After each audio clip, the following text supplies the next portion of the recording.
Hello guys, good morning. আবার একটা টাটকা টুটকি ভিডিও নিয়ে চলে এলাম। अच्छा। আজকে গাড়ি চালাতে গিয়ে আমার সাথে একই হলো। ভিডিওটা প্রথম থেকে দেখো। গাড়ি চালাতে যাও বলে এক বোতল জলকে ঠুসে দিলাম। তারপর আবার কি কুটি কুটি পায়ে বেরিয়ে গেলাম।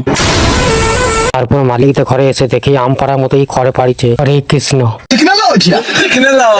তারপর গাড়ি কাছকে যেয়ে দেখি ডন বসে আছে। ডন বলছে, আমি আজকে গাড়ি চালাবো, তোমাকে চালাতে হবে না, তুমি ঘর যাও। এই কেল্লা।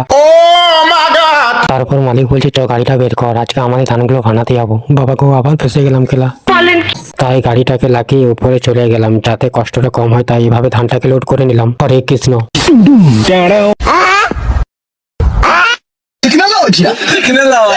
তারপর লোড করার পর ট্রেনে বেরিয়ে গেলাম ধান কল। अच्छा। তারপর কলে এসে দেখো ওইখানেও ভিড়। গাইস, ওই দেখো আরেকটা গাড়ি লেগেছে। খেলা শান্তি নেই কোথাও। হরে কৃষ্ণ। हरे राम कृष्ण जगन्नाथ प्रेमानंदे ये क्या हुआ।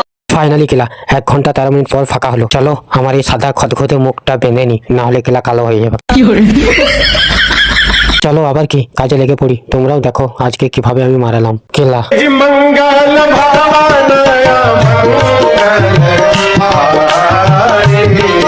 একবার ধান একবার কুড়ো। আজকে মনে হয় আমি এখানে হয়ে যাব বুড়ো খেলা। চলো, ধানা ভানা হলো শেষ, মুখটা হলো শেষ, ভিডিওটা কলম শেষ। এইরকম কচি কাঁচা ব্লগ দেখতে হলে চ্যানেলটাকে ফলো করো। হরে কৃষ্ণ।